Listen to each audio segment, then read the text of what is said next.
అందరికీ నమస్కారం. మరి గత వారం 10 రోజులుగా తెలంగాణ రాష్ట్రంలో ఒక ఇష్యూ పదే ప్రెస్ మీట్లు పెట్టుకుంటూ మరి మళ్ళొకసారి ప్రశాంతంగా ఉన్న రాష్ట్రంలో తెలంగాణ వాదాన్ని, తెలంగాణ సెంటిమెంట్ని మళ్ళీ రెచ్చగొట్టే విధంగా చాలా మంది ప్రయత్నం చేస్తున్నారు. ఈ వారం 10 రోజులుగా రాష్ట్రంలో ఏ సమస్యలు లేనట్టు తెలంగాణ సెంటిమెంట్ని మళ్ళీ రగలగొడుతూ 12 సంవత్సరాల అయింది దాదాపు తెలంగాణ వచ్చి.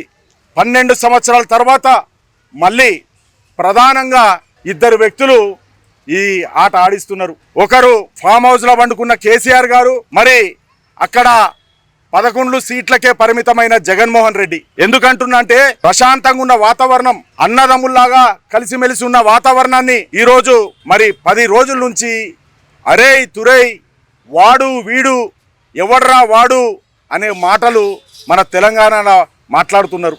వయసుకు గౌరవం లేకుండా, వ్యక్తికి గౌరవం లేకుండా, ఒక ఆత్మాభిమానం లేకుండా మరి వాళ్ళు ఇష్ట అనుసారంగా మాట్లాడుతున్నారంటే ఇది మన దురదృష్టం. చాలామంది ఈరోజు ముఖ్యంగా ఇక్కడికి స్వర్గీయ నందమూరి తారక రామారావు ఘాట్కి వీడికి వచ్చి ప్రెస్ మీట్ ఇవ్వాల్సిన వచ్చిందంటే పరిస్థితి మరి ఎంత ఘోరంగా మాట్లాడుతున్నారు కొందరు వ్యక్తులని నేను సూటిగా ప్రశ్నిస్తున్నా. 1982లో పార్టీ పెట్టి 9 నెలల్లో అధికారం దిశగా వచ్చి తెలుగువారి ఆత్మగౌరవాన్ని నిలబెట్టిన వ్యక్తి నందమూరి తారక రామారావు గారు. అట్లాంటి వ్యక్తి సమాధిని ఈరోజు కొందరు దురదృష్టం హుస్సేన్ సాగర్లో పడేస్తాం, ఆ సమాధిని తీసి హుస్సేన్ సాగర్లో పడేస్తామన్నారు. అదేవిధంగా మరి ఈ ప్రభుత్వం ఏర్పాటు చేసిన ఎన్టీఆర్ విగ్రహాన్ని అమీర్పేటలో మరి దాన్ని పలగొట్టేట పార్సల్ పంపుతారట ఆంధ్రప్రదేశ్కి. నేను అనేది ఏంటంటే మాట్లాడిన వ్యక్తులకి మీరు మాట్లాడే ముందు ఏ వ్యక్తి గురించి మాట్లాడుతున్నాం ఒకసారి ఆలోచించండి. స్వర్గీయ నందమూరి తారక రామారావు గారు ఉమ్మడి ఆంధ్రప్రదేశ్కి ముఖ్యమంత్రి. ఎవరైతే మాట్లాడుతున్నారో ఆయన ముఖ్యమంత్రి ఉన్నప్పుడు నువ్వు పుట్టలేరా బాబు అని నేను సూటిగా ప్రశ్నిస్తున్నా. దాని తరంతరం చంద్రబాబు నాయుడు గారు ముఖ్యమంత్రి ఉన్నప్పుడు నువ్వు డైపర్ల సుస్సు పోసుకుంటామని మరొకసారి నేను చెప్తున్నా. మీ అమ్మ నీకు అడిగే టైంలో, అంటే నీకు ఊహ తెలియని టైంలో ఈ రాష్ట్రం ఏర్పడింది, లేకపోతే తెలంగాణ అనే పదం వచ్చింది, లేకపోతే ఇక్కడ తెలంగాణ నాయకులు గతంలో ఉమ్మడి ఆంధ్రప్రదేశ్గా పరిపాలించిందని మరొకసారి తెలియజేస్తున్నా. ఇష్టం వచ్చినట్టు అరే చంద్రబాబు, అరే లోకేష్ నీ సైన్యం వస్తుందా, నువ్వు వస్తావా అంటే అది పద్ధతి కాదని మరొకసారి చెప్తున్నా.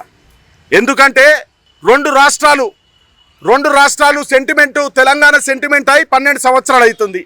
ఇప్పుడు ఏ నాయకులైతే ఫామ్ హౌస్లో పండుకున్నారో వాళ్ళు మళ్ళీ తెలంగాణ సెంటిమెంట్ రగిలితే మరి ప్రజలు చెప్పుతో కొట్టడానికి రెడీ ఉన్నారు. 10 సంవత్సరాలుగా 2 టర్ములు ఇచ్చిర్రు, దాచుకున్నారు, ఇప్పుడు ఫామ్ హౌస్లో పడుకున్నారు.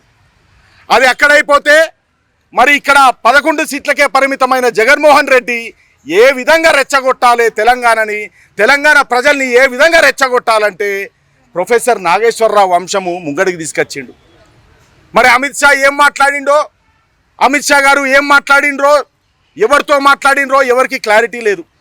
అట్లాంటప్పుడు ఈ మనిషి అమిత్ షా ఈయన instant friend, Chandrababu Naidu instant friend, మరి జగన్మోహన్ రెడ్డి పర్మనెంట్ ఫ్రెండు అని ఎవరికో ఏదో చెప్తే దాన్ని రచ్చగొట్టి దాన్ని ఇక ఒక మేధావి వచ్చి ఇంకో మేధావికి చెప్పినట్టు అందరి మేధావులు కలిసి రౌండ్ టేబుల్ కాన్ఫరెన్స్ పెట్టి ఇక తిట్టుడు స్టార్ట్ పెట్టిర్రు. అరే అంటున్నారు, తురే అంటున్నారు, ఎవరు రా అంటున్నాడు. అక్కడ తెలంగాణలో నీకేం పని చంద్రబాబు అంటున్నారు, తెలంగాణ పోలీసు నీకు ఎందుకు రక్షణ కల్పించాలే చంద్రబాబు అంటున్నారు. అరే ఇది ఎక్కడిది రాబాయ్, ఏం చదువుకున్నారు రాబాయ్ మీరంతా, ఎక్కడికి పోతున్నాం రాబాయ్, ఎన్ని సమస్యలు ఉన్నాయి రాబాయ్ ఈ రాష్ట్రంలో. అక్కడ మూసీకాడ సమస్యలు ఉన్నాయి, అక్కడ పోయి మాట్లాడండి. లేకపోతే హైడ్రా కాడ సమస్యలు ఉన్నాయి, అక్కడ పోయి మాట్లాడండి. లేకపోతే రైతులు ధాన్యం రోడ్ల మీద వేస్తారు, అక్కడ పోయి మాట్లాడండి. కానీ ఎవరికి ఎవడైనా పేరు రావాలన్నా, లేకపోతే వాడిని గుర్తించాలన్నా చంద్రబాబుని తిట్టుడు పెట్టుకున్నారు, లోకేష్ గారిని తిట్టుడు పెట్టుకున్నారు, పవన్ కళ్యాణ్ గారిని తిట్టుడు పెట్టుకున్నారు. అంటే మీకు తిడితేనే రాజకీయమా? నిన్న చెప్పకనే చెప్పిండు ఆ మనిషి. ఏం చెప్పిండు? మేము త్వరలోనే రాజకీయ పార్టీ పెట్టబోతున్నామని. మరి నువ్వు త్వరలోనే రాజకీయ పార్టీ పెడితే మరి అది సూటిగా చెప్పేది ఉండే, రాజకీయ పార్టీకి వచ్చి కొట్లాడు. ఒక జర్నలిస్టు ముసుగులో, ఒక తెలంగాణ అమరవీరులు కుటుంబాల ముసుగులో లేకపోతే మేము ఉద్యమకారుల ముసుగులో నువ్వు వచ్చి ఆ రౌండ్ టేబుల్ కాన్ఫరెన్సులు పెట్టి ఆ సోమాజిగూడ ప్రెస్ క్లబ్ల కాన్ఫరెన్సులు పెట్టి ఇష్టం వచ్చినట్టు తిట్టుకుంటున్నారు. ఒకసారి వాళ్ళు తిడితే ఒకసారి వీళ్ళు తిడుతున్నారు, వీళ్ళు తిడితే వాళ్ళు తిడుతున్నారు. సమాజం ఎక్కడ పోతుందని నేను అంటున్నా. మీరు ఎంత అవునన్నా ఎంత కాదన్నా ఉమ్మడి ఆంధ్రప్రదేశ్ని డెవలప్ చేసింది చంద్రబాబు నాయుడు. ఈ చరిత్ర ఎవడు తీసేయలేడు. అదేవిధంగా తెలంగాణ తెచ్చినోడు ఇచ్చినోడు సాధించుకున్నోడు. మరి మనం ఏదైతే అన్నామో మీరు ఏదైతే జాతిపిత అంటున్నారో కేసీఆర్ గారు కొట్లాడిరు, తెలంగాణ వచ్చింది 10 సంవత్సరాలు అయిపోయింది. 2 సార్లు వాళ్ళకి అధికారం ఇచ్చినాం. అరే మొన్నటికి మొన్న పార్లమెంట్లో మీరు పోటీ చేస్తే 0 వచ్చిందా మీకు ఇంకా ఇక్కడ ప్రజల మ్యాండేట్ అర్థమవుతలేదా? మళ్ళీ తెలంగాణ సెంటిమెంట్ రెచ్చగొట్టాలి, ఇక్కడ ఉన్న ఆంధ్రోళ్ళని రెచ్చగొట్టాలి, ఇక్కడ ఉన్న తెలంగాణ వాళ్ళని రెచ్చగొట్టాలి, ఇక్కడ ఈ పార్టీ ఉండకూడదు. ఎందుకు ఉండకూడదయ్యా? నిన్న మొన్న పెట్టిన పుట్టగొడుగుల పార్టీలు వస్తున్నాయి. ఈ తెలంగాణ గడ్డ మీద తెలుగుదేశం పార్టీ పుట్టింది. ఇక్కడ తెలుగుదేశం పార్టీ హిమాయత్ నగర్ నడి బొడ్డులో పుట్టింది. ఇక్కడ పుట్టింది. తెలుగువారి ఆత్మ గౌరవం గురించి పెట్టింది. మరి ఆత్మ గౌరవం పక్కన పెడితే ఎల్లిగాడొచ్చిండు మల్లిగాని తిట్టిండు, మల్లిగాడొచ్చిండు ఎల్లిగాని తిట్టిండు. ఏంద్రాబాయ్ అంటే వ్యక్తులు తిట్టుకున్నారు బాగున్నది. రాష్ట్రాలను ఎందుకు ముడిపెడుతున్నారా అబ్బాయి? మళ్ళీ తెలంగాణోడు అని ఎందుకు ముడిపెడుతున్నారా? తెలంగాణ వ్యక్తుల గురించి పంచాయతీ రాష్ట్రాలతో ఎందుకు ముడిపెడుతున్నారని నేను అంటున్నా. ఈరోజు జనరేషన్ జెన్జియన్ నువ్వు మాట్లాడుతున్నవే, నీ పేరు తీసుడు కూడా వేస్ట్ అంటున్నా. జెన్జియన్ నువ్వు మాట్లాడుతున్నవే, జర్నలిస్టు ముసుగులో మీరు మాట్లాడుతున్నారే. నేను చెప్తున్నా విను. నువ్వు మాట్లాడితే భవిష్యత్తు గురించి మాట్లాడు, తెలంగాణ యువత భవిష్యత్తు గురించి మాట్లాడు, యువత సమస్యల గురించి మాట్లాడు. అంతేగాని నీ పబ్బం గడుపుకోవటానికో లేకపోతే నువ్వు ఎవరి పబ్బం గడపాలనో అమ్ముడు పోయినవో వాళ్ళ పబ్బం గడపడానికి నువ్వు ఇట్లాంటి మాటలు మాట్లాడితే ఖబర్దార్ జాగ్రత్త అంటున్నా. తెలంగాణ పోలీసులకు మరి చంద్రబాబు నాయుడుకి ఎందుకు రక్షణ కల్పించాలి? అరే నువ్వు చదువుకున్నోనివా చదువుకోలేదా నాకైతే అర్థమైతలేదు. ఉమ్మడి ఆంధ్రప్రదేశ్కు ముఖ్యమంత్రిరా, అదొక ప్రోటోకాల్ ఉంటుంది, దానికి ఒక పద్ధతి ఉంటుంది, విధి విధానాలు ఉంటాయి. వాళ్ళు వచ్చి రక్షణ కల్పిస్తారు. అదేవిధంగా వీళ్ళకి ఇక్కడేం పని? శనివారం ఆదివారం వస్తున్నారంటే ఎక్కడికి వస్తున్నారా అబ్బాయి? నీ ఇంటికి వస్తున్నారా? శనివారం ఆదివారం వాళ్ళ ఇంటికి పోతున్నారు, వాళ్ళ ఇంటికాడ పోయి వాళ్ళ కుటుంబంతో ఉంటున్నారు, వాళ్ళ వ్యక్తులను కలుసుకుంటున్నారు, వాళ్ళ ఇంట్లోతో టైం స్పెండ్ చేస్తున్నారు. మీకెవడు హక్కు ఇచ్చిండు? తెలంగాణకు రావద్దని మీకెవడు హక్కు ఇచ్చిండు? ఏమన్నంటే మాకు వాక్ స్వాతంత్రం అంటారు. వాక్ స్వాతంత్రం ఉండాలి. Right of speech, right to speech fundamental రైట్స్లా చదువుకున్నోడు ఎవరికైనా తెలుసు. కానీ అది ఒక వ్యక్తి ఆత్మ గౌరవాన్ని, ఒక వ్యక్తి ఆత్మ అభిమానాన్ని దాన్ని హరిస్తే మాత్రం ఎవడు కూడా పౌరుడు క్షమించడు, ఎవడు కూడా పౌరుడు ఒప్పుకోడు. నేను అదే చెప్తున్నా, మరీ చెప్తున్నా.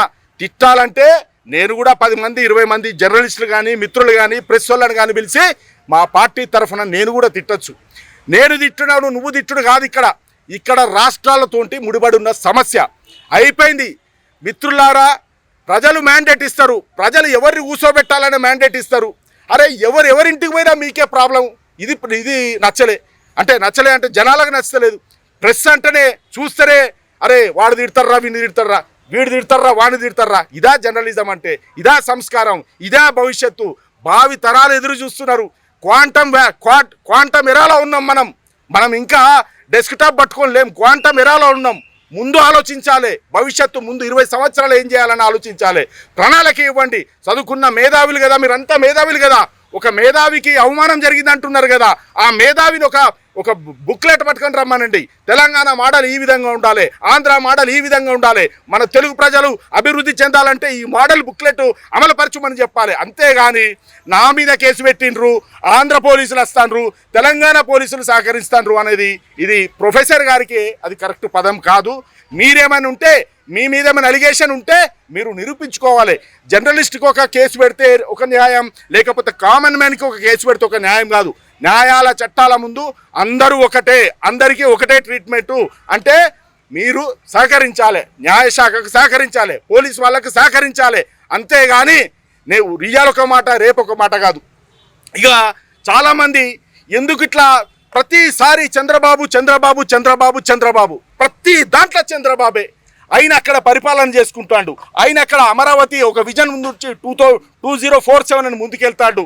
ఇక్కడ ఈ ప్రభుత్వం వచ్చి మరి తెలంగాణని ప్రథమ స్థానంలో పెట్టాలని ఈ ప్రభుత్వం ప్రయత్నిస్తుంది, హైదరాబాద్ని చిత్రపటంలో పెట్టాలని ముందుకెళ్తుంది. అంటే ఇంత వేగంగా పోతా అంటే ఇంకా చరిత్ర తవ్వుకుంటే, ఇంకా మన గోతి మనమే తవ్వుకుంటే ఈ రాష్ట్ర ప్రజలకు కానీ ఇక్కడ భావితరాల యువతకు కానీ మనం ఏం భరోసా ఇస్తాం? తిట్టుకునుడు కాదు భరోసా, కొట్టుకునుడు కాదు భరోసా. మనము ముందుకెళ్లాల్సింది ఒక విజన్ తోటి. తెలంగాణ వచ్చింది, తెచ్చుకున్నాం, కొట్లాడిన వాళ్ళు కొట్లాడినరు, అమరవీరులు 12 మంది విద్యార్థులు ఎవరైతే అమరులైనరో వాళ్ళకు పాదాభివందనం చేసి నమస్కారం చేశాము, వాళ్ళ కుటుంబాలు ఆదుకున్నాము. అన్ని రకాల ఆ గవర్నమెంట్ కానీ ఈ గవర్నమెంట్ కానీ ఆదుకుంటుంది. కానీ నువ్వు చేసేది మళ్ళీ రెచ్చగొడుతున్నావు, ప్రాంతీయవాదం తెచ్చి మళ్ళీ రెచ్చగొడితే ఖబర్దార్ అంటున్నా. ఆ దల్ పార్టీకి కానీ ఇంకొకటి కానీ మల్లిగాని కానీ ఎల్లిగాని కానీ మరి ఎవరికైనా కూడా చెప్తున్నా, ఇంకొకసారి వాణ్ణి తిట్టుడు వీణ్ణి తిట్టుడు వాణ్ణి తిడితే మాత్రం మేము కూడా తిట్టుడు స్టార్ట్ చేస్తే మా ఉనికి తెలంగాణ తెలుగుదేశం పార్టీ ఈ కూటమి తోటి ఇక తెలంగాణకి ఎంటర్ అవుతుంది అనగానే ఒక్కొక్కరికి మరి ఎక్కడెక్కడ నడుస్తుందో అర్థమవుతలేదు. మేము ఇంకా ఫీల్డ్ దిగుతా మాత్రం ఎక్కడ కూడా మీ భవిష్యత్తు ఉండదని చెప్తున్నా. చివరిగా ఎన్టీ రామారావు గారి విగ్రహం తీసేస్తాడట, ఆంధ్రాకి పడేస్తాడట, పార్సల్ చేస్తాడట, ఇక రకరకాలు చెప్పాడులే. నేను అనేది ఏంటంటే ఇదే కేసీఆర్ వాళ్ళ కొడుకు పేరు తారక రామారావుని పెట్టుకున్నాడు. మరి ఆయన ఏం చేస్తావు? నువ్వు ఎడబడేస్తావు. ఇది తప్పన్నా. అభిమానం ఉంటుంది, వ్యక్తిత్వం ఉంటుంది, ఆత్మగౌరవం ఉంటుంది, అవన్నీ కాపాడుకోండి. ఆయనే తెలుగు జాతి గురించి కొట్లాడిన వ్యక్తి, తెలుగువారి ఆత్మగౌరవం గురించి కొట్లాడిన వ్యక్తి. అందుకే చెప్తున్నా, ఎన్టీ రామారావు జోలికి రాకుండి. స్వర్గీయ ఎన్టీ రామారావు గారు ఎలక్షన్ టైంలో వాడుకొని దాని తర్వాత పడేసి అట్లా చేయకుండి. ఆయనే 2 రూపాయల కిలో బియ్యం పేదలకు ఇచ్చిండన్న. అట్లా చెప్పుకుంటా పోతే ఆకలైనోనికి అన్నం పెట్టిన వ్యక్తి అన్న. నువ్వు పుట్టను కూడా పుట్టలే అన్న. అందుకే అంటున్నా, తెలుగుదేశం పార్టీకి ఒక చరిత్ర ఉన్నది, ఉమ్మడి ఆంధ్రప్రదేశ్లో చేసిన చరిత్ర ఉన్నది. ఆ చరిత్ర మేము చెప్పుకుంటామన్నా, ముందుకు పోతామని మరొకసారి తెలియజేస్తూ, మా నాయకుడి జోలికి వచ్చిన, మా చంద్రబాబు నాయుడు జోలికి వచ్చిన, మా లోకేష్ గారి జోలికి వచ్చిన, మా కూటమి నేత పవన్ కళ్యాణ్ జోలికి వచ్చిన మరి ఖబర్దార్ అని మరొకసారి తెలియజేస్తున్నా. మేము ఇక్కడ తెలంగాణలో పుట్టినాం, మేము ఇక్కడనే రాజకీయం చేస్తున్నాం, మేము ఇక్కడనే ఉన్నాం. 22 సంవత్సరాల అధికారం లేకున్నా ఇంకా తెలంగాణ క్యాడర్ ఉన్నది, బలంగా ఉన్నది. ఎందుకంటే ఒక్కసారి మేము గుండెల్లో పెట్టుకుంటే తెలంగాణ ప్రజలు ఎవరిని మర్చిపోం. అందుకే చెప్తున్నా సోదరులారా, నీకు మంచి భవిష్యత్తు ఉన్నది. నువ్వు యువతే, నువ్వు రాజకీయం చేయి, రాజకీయంగా ముందుకురా. కానీ రాజకీయ ముసుగులో వ్యభిచారం చేస్తే మాత్రం తాట తీస్తామని మరొకసారి తెలియజేస్తూ, ఇక్కడికి వచ్చిన మీడియా సోదరులందరికీ పేరు పేరున విలేకరులందరికీ కూడా ధన్యవాదాలు తెలియజేస్తున్నా.